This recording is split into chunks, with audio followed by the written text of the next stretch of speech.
أعوذ بالله من الشيطان الرجيم بسم الله الرحمن الرحيم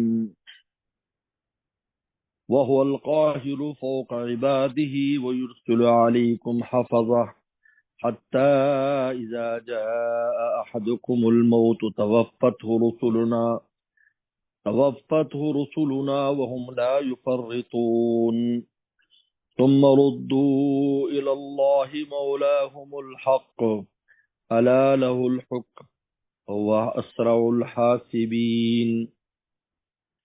قل من ينجيكم من ظلمات البر والبحر تدعونه تضرعا وخفية لئن أنجانا من هذه لنكونن من الشاكرين قل الله ينجيكم منها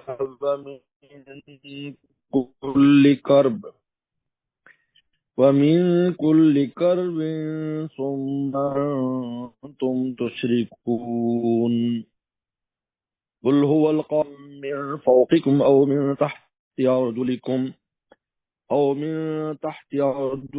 أو يلبسكم شيعا ويذيق بعضكم بأس بعض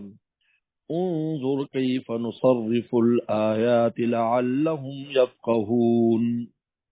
وكذب به قومك وهو الحق قل لست عليكم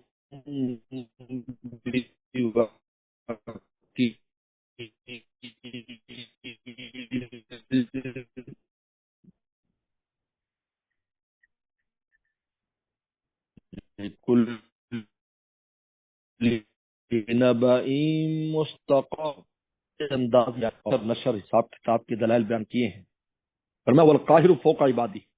اللہ اپنے تمام بندوں پر غالب ہے، سب بندے اللہ کے سامنے مغلوب اور مقہور ہیں۔ یہ غلبہ اور قہر مکانی نہیں ہے کہ اللہ اوپر ہے ہم سب نیچے ہیں، بلکہ یہ قہر قدرت کے اعتبار سے ہے کہ اللہ تعالیٰ کو کامل قدرت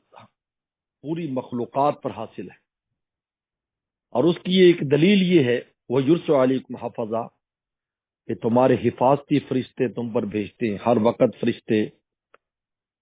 تمہارا خیال رکھتے ہیں، تمہیں حصار میں لیے ہوئے ہیں۔ 3 قسم کے فرشتے اللہ تعالیٰ بھیجتے ہیں، ان میں سے ایک فرشتے لہو معقبات آگے پیچھے پہرا دیتے ہیں، رات دن انسانوں کا پہرا دیتے ہیں۔ ہر آدمی پر 6 فرشتے مقرر، یہاں تک آدمی سو جاتا ہے، حدیث میں آتا ہے تب بھی فرشتہ اس کی حفاظت میں رہتا ہے کہ کوئی کیڑا مکوڑا اس کے منہ میں نہ چلا جائے۔ اگر وہ قریب بھی آتا ہے تو فرشتہ اس کو ہٹاتا رہتا ہے، اس کا رخ تبدیل کرتا رہتا ہے۔ اور دوسرے وہ فرشتے ہیں جو حساب کتاب کے ہیں، کرامن کاتبین۔ اور تیسرے وہ فرشتے ہیں جو جان لینے والے ہیں، جس میں اسرائیل صلاۃ والسلام ان کے بڑے ہیں، ملک الموت۔ اس لیے موت کو کبھی ملک الموت کی طرف منسوب کیا ہے، کبھی فرشتوں کی طرف منسوب کیا ہے، کبھی اللہ تعالیٰ نے اپنی طرف اس کی نسبت کی ہے، سب ٹھیک ہے۔ اصل حقیقی جو موت دینے والے اللہ تعالیٰ ہیں ان کا حکم چلتا ہے، اور آگے اسرائیل السلام ملک الموت ان فرشتوں کے سردار ہیں، اور معاون فرشتے ان کے ساتھ مل کر موت کا کام کرتے ہیں۔ تو فرماتے ہیں کہ ہمارے قاہر ہونے کی اور غالب ہونے کی دلیل کیا ہے؟ یرسل علیکم حفظہ، زندگی میں حفاظتی ہمارے اثار میں تم حتی اذا جاءتکم الموت، جب تم میں کسی کو موت آتی ہے توفت رسولنا، تو ہمارے فرشتے تمہاری جان لیتے ہیں، اس کی جان ہمارے فرشتے لیتے ہیں۔ ہم لا یفرطون، اور وہ ذرا بھی قصور نہیں کرتے، کمی نہیں کرتے ہمارے فرشتے، وہ حکم کی تابعداری کرتے، جیسے حکم ملتا ہے جہاں جس کی جان لینے کا میں کمی نہیں کرتے۔ کوئی ان کو رشوت نہیں دے سکتا، کوئی ان پر روب داب نہیں ڈال سکتا، تو اپنے وقت پر بڑے بڑے بادشاہوں کی جان بھی لے لیتے ہیں، فقیر درویشوں کی جان بھی لے لیتے ہیں۔ تو یہ اللہ تعالیٰ نے اپنے قاہر ہونے کی دلیل بیان کی، فرمایا اس کے بعد حساب کتاب کی دلیل، ثم ردوا الی اللہ مولانا الحق، پھر ان کو پہنچایا جاتا ہے اللہ تعالیٰ کی طرف جو ان کا مولا حق، جو حق مالک ہے، اس کی طرف ان کو پہنچایا جائیں گے۔ الا لہ الحکم، سنو اسی کا حکم چلتا ہے، وصل الحاسبین، اور وہ بہت جلد حساب لینے والے، چشم زدن میں، تھوڑی دیر میں، یعنی پلک چھپکنے کی مقدار جس کو طرفت عین کہتے، اس میں سب حساب لے لیں گے. اور اللہ تعالیٰ کی مشکل نہیں ہے. دیکھو ایک لمحے میں پوری مخلوقات کو رزق دے رہے ہیں، ایک ہی وقت میں سب کی باتیں سن رہے ہیں، سب کے لیے فیصلے کر رہے ہیں، سب کو رزق پہنچا رہے ہیں. تو دیکھو کتنا دیکھنے میں کتنا مشکل کام ہے کہ اللہ تعالیٰ کے لیے بہت آسان ہے. اسی طرح حساب کتاب کے لیے کوئی لمبا وقت نہیں. حدیث شریف میں آتا ہے، بعض روایات میں آتا ہے کہ اتنا اونٹ والا اپنی اونٹنی کا دودھ نکالتے اتنی دیر میں سب کا حساب ہو جائے، بعد کا سب سے مغرب کے درمیان سب کا حساب ہو جائے. اس کے بعد اللہ تعالیٰ فرماتے ہیں، اب ایک اور دلیل اس بات پر کہ تم خود بھی اس بات کو تسلیم کرتے ہو کہ اللہ تعالیٰ کے علاوہ کوئی بھی ہماری مشکلات کو دور کرنے والا نہیں ہے، تو پھر تم شرک کیوں کرتے ہو؟ قل کہہ دیے، میں ینجیکم من ظلمات البر والبحر، تمہیں کون نجات دیتا ہے اندھیریوں سے بر اور باہر کی. بر میں نے جنگل اور باہر میں نے سمندر. رات کو جنگلوں میں بھٹک جاتے ہیں، اللہ تعالیٰ راستہ دیتے ہیں ان کے لیے. ہلاکت کے اسباب میں ان کے لیے نجات کے راستے پیدا کرتے ہیں. اس طرح باہر ہے، رات کا اندھیرا اور طوفان ہے، ان میں نجات دیتے ہیں. فرمایا کہ تدعونہ، تم اس کو پکارتے ہو تضرعا خفیہ، تسرعا زاری کے ساتھ، خفیہ چپکے چپکے، زاری کے ساتھ رو رو کر اللہ کو پکارتے، اللہ ہمیں نجات دے دے اس میں سے مشکل سے. لیکن انجان یہ بھی کہتے لیکن انجان من ہادی، اگر آپ ہمیں اس میں سے نجات دے دیں گے لنکونن من شاکرین، تو ہم شکر گزاروں میں سے، ہم کفر نہیں کریں گے، کفر انکار ہے، ہم شکر کریں گے آپ کا. قل کہہ دی اللہ ینجیکم منہا، اللہ تعالیٰ ہی تمہیں نجات دیتے ہیں، من کل کرب، اور ہر تکلیف میں سے، ہر تکلیف میں سے اللہ ہی نجات دیتے ہیں. ثم انتم تشرکون، لیکن پھر تم شرک کرنا شروع کر دیتے. جیسے راحت ملتی ہے شرک، اللہ معاف فرمائے. اللہ فرماتے ہیں ایسا نہیں ہے کہ اگر ہم نے ایک بار تمہیں نجات دی تو ہم دوبارہ پکڑ نہیں سکتے. قل هو القادر، اللہ تعالیٰ قادر اس بات پر، علی ان یبعث علیکم عذابا من فوقکم، کہ اللہ تم پر عذاب بھیج دے، من فوقکم، اوپر سے، اوپر سے عذاب، بارش کا عذاب، پتھروں کا عذاب، اور من تحت ارجلکم، یا تمہارے نیچے سے زلزلہ آ جائے، سیلاب آ جائے، جس طرح فرعون غرق ہوا ہے، زمین پکڑ لے جس طرح قارون غرق ہوا. اور یلبسکم شیعہ، یا اللہ تعالیٰ تم کو فرقے فرقے کر دے، یلبسکم، اور یلبسکم، یا کر دے تم کو فرقے فرقے، بعض عباس، اور تم میں سے ایک دوسرے کی لڑائی چکھا دے، ایک دوسرے کی لڑائی، یعنی تم میں گروہ بندی کر دے، اختلافات پیدا ہو جائے، گروہ بندی کر دے، تم کو گروہ گروہ بنا کر آپ نے بھڑا دی. یلبسکم میں آپ میں بھڑ جائیں شیعان، گروہ بن کر، اور ایک دوسرے کی لڑائی کا مزہ چکھا دے. یلبسکم اور یلبسکم، یا اللہ تعالیٰ تمہیں گروہ گروہ کر کے، شیعان گروہ گروہ کر کے آپس میں بھیڑ دے. لفظ کہتے خلط ملط ہو جانا، یعنی ایک دوسرے سے بھڑ جائیں، جو محبتیں تھی نفرتوں میں تبدیل ہو جائے، دوستیاں دشمنی میں تبدیل ہو جائے. اور بعض کو باس باز، اور بعض کو بعض کی لڑائی چکھا دے، مارے جائیں، قتل ہو جائے. یاد رکھو پہلے دو قسم کے جو عذاب ہے وہ حضور صلی اللہ علیہ وسلم کی برکت سے اس امت سے مرتفع ہے. ایسا کوئی عذاب نہیں آئے گا جس میں آسمانی آفات سے پوری امت تباہ ہو جائے، یا زمینی، اس سے تھوڑا بہت ہوتا رہتا ہے. لیکن یہ جو تیسرا ہے، یہ عذاب اس امت میں برقرار ہے کہ باہمی لڑائیاں، جھگڑے، اور یہ آپ کے سامنے ہی ہے. انظر، دیکھیے، کیف نصرف الآیات، ہم کیسے پھیر پھیر کر باتیں سناتے اور آیات سناتے ہیں، لعلہم یفقہون، تاکہ وہ سمجھیں. وَكَذَّبَ بِهِ قَوْمُكَ، جھٹلایا اس کو آپ کی قوم نے. اس سے مراد یا تو قرآن مجید ہے، اور یہ اس سے مراد عذاب ہے. آپ کی قوم نے جھٹلایا اس عذاب کو یا اس قرآن کو. وہ الحق، حالانکہ حق ہے، قرآن حق سچ ہے، اور یہ عذابوں کا آنا بھی حق سچ ہے. قل لست علیکم بوکیل، کہا کہ میں تم پر داروغہ نہیں ہوں، نگہبان نہیں ہوں. یعنی اگر تم ایمان نہیں لاتے اور بات نہیں سمجھتے تو میری کوئی ذمہ داری نہیں ہے کہ میں زبردستی ان نلزمکموہا وانتم لہا کارہون، کیا میں زبردستی تمہیں ایمان پر مجبور کروں جبکہ تم ناپسند کرو۔ لکل نبع مستقر، ہر خبر کا ایک وقت ہے۔ نبا خبر، یعنی یہ جو خبریں دی جا رہی کہ عذاب آئے گا، یہ ہوگا وہ ہوگا، دوزخ ہوگی، حساب کتاب ہوگا، مستقر اس کا ایک وقت ہے۔ سوف تعلمون، ان قریب تم جان لو گے، تو وقت آئے گا تمہیں پتہ چل جائے گا کہ عذاب آ گیا، تمہیں پتہ چل جائے گا موت آ گئی، تمہیں پتہ چل جائے گا حشر نشر ہو رہا ہے، سب کچھ پتہ چل جائے گا۔ بسم اللہ الرحمن الرحیم۔ وَإِذَا رَأَيْتَ الَّذِينَ يَخُوضُونَ فِي آيَاتِنَا فَأَعْرِضْ عَنْهُمْ حَتَّى يَخُوضُوا فِي حَدِيثٍ غَيْرِهِ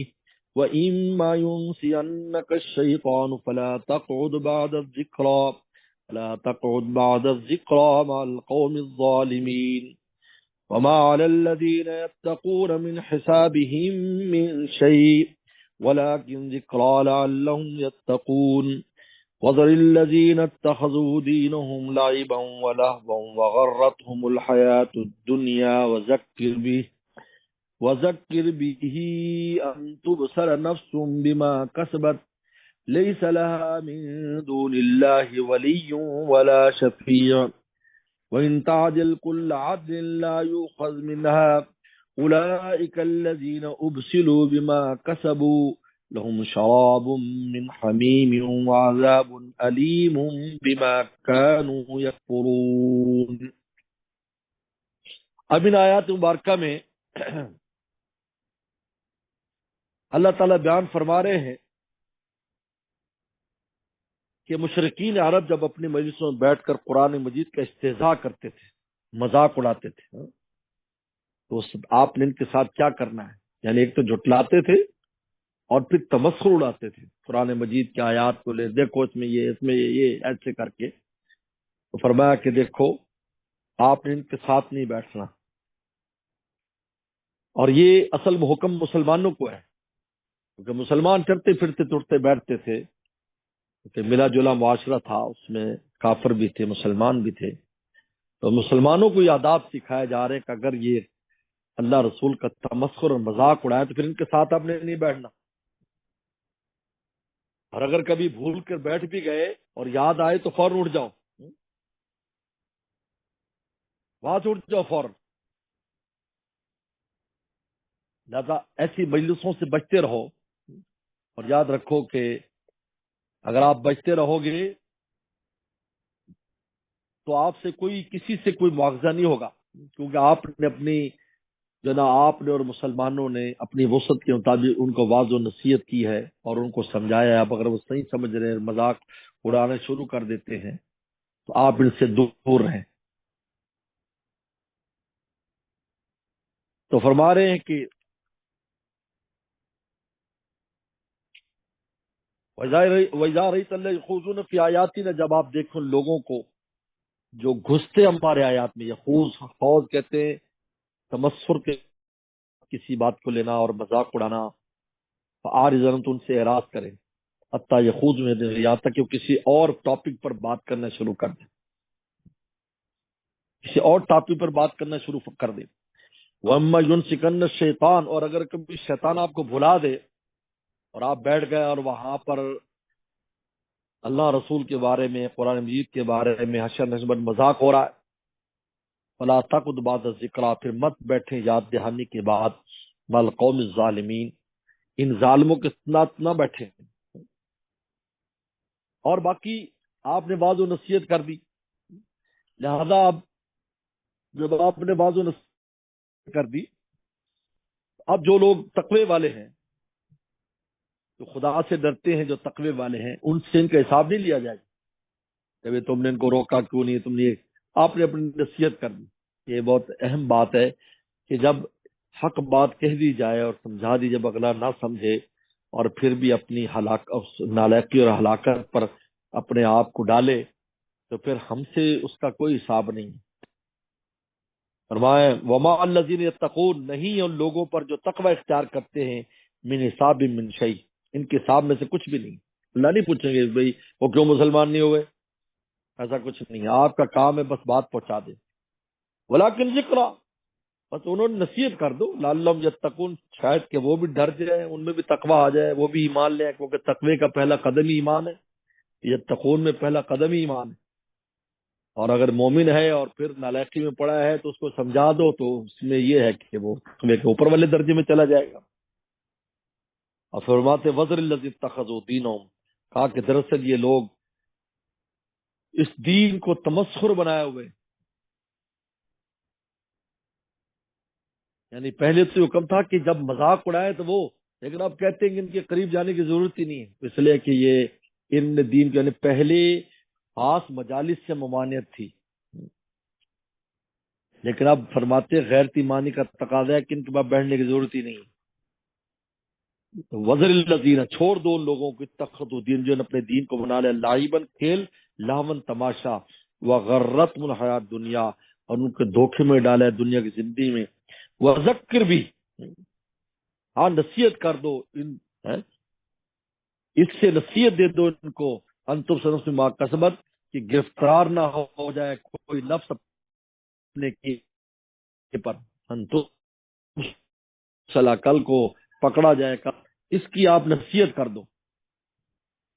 اور ان کو بتا دو لیس لا من دون ولی ولا شفیع، کہ اللہ تعالیٰ کے علاوہ نہ ان کو کوئی حمایتی ملے گا اور نہ کوئی سفارشی ملے گا۔ اور آگے فرمایا کہ یہ تو آپ ان کو نصیحت کر دیں تاکہ یہ مرنے سے پہلے شاید ان کی عقل میں بات، ذکر بھی سے مراد قرآن مجید ہے، اس قرآن کے ذریعے ان کو یاد دلائیں تاکہ وہ اپنے بدعملی سے گرفتار مصیبت نہ ہو جائے۔ فرماتے ہیں کہ اگر وہ نفس جو ہے انتادل کل عدل، اگر بدلہ دے ہر قسم کا، یعنی وہ نفس مراد ہے، وہ نفس بدلہ دے ہر قسم کا، لا یؤخذ منہا، لیا جائے، یعنی کوئی بھی نفس کہے جی میں عوض میں یہ دیتا ہوں یہ دیتا ہوں، میری جان بخشی کر دی جائے، تو فرمایا کہ کسی کی جان بخشی ہونے والی نہیں ہے۔ اولئک الذین ابسلوا بما کسبوا، یہ وہی لوگ ہیں جو گرفتار کیے گئے ہیں بما کسبوا، اپنی کرتوتوں اور اپنے کسب کی وجہ سے، جو انہوں نے کیا تھا اس کی وجہ سے یہ گرفتار مصیبت ہے۔ لهم شراب من حمیم، ان کے لیے پینا ہے گرم پانی سے، وعذاب علیم، اور دردناک عذاب ہے، بما کانوا یکفرون، اس لیے کہ وہ کفر کرتے تھے۔ تو اللہ تعالیٰ نے انجام بھی بتا دیا ان کا کہ تمہارا آخرت میں ایسے لوگوں کا یہ انجام ہونے والا ہے۔ لہٰذا پہلے تو خاص مجالس سے منع کیا، لیکن پھر کہا کہ ان کو فارغ کے پاس بیٹھنے کی ضرورت ہی نہیں،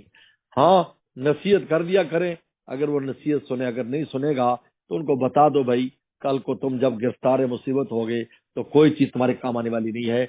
وہاں نہ کسی کی سفارش چلے گی، اور نہ وہاں کوئی کسی کی دوستی چلے گی، اور نہ وہاں پر کوئی عوض چلے گا، کسی قسم کا عوض ہو۔ اور یہ جو مصیبت تم پر آئے گی تمہارے اپنے کرتوتوں کی وجہ سے آئے گی، تمہارے اپنے حرکات کی وجہ سے آئے گی، اور ان مصیبتوں میں سے شراب من حمیم ہے،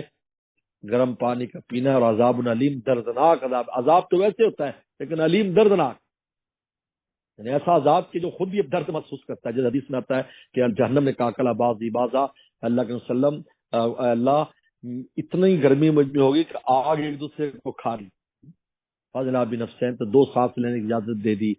فرمایا جو تم گرمی پاتے ہو یہ بھی سانس کا اثر ہے، جہنم کا جو سردی پاتے یہ بھی سانس کا اثر ہے، بما کانوا یکفرون، یہ عذاب علیم کیوں ہوگا؟ ان کے کفر کرنے کی وجہ سے۔ صدق اللہ مولانا۔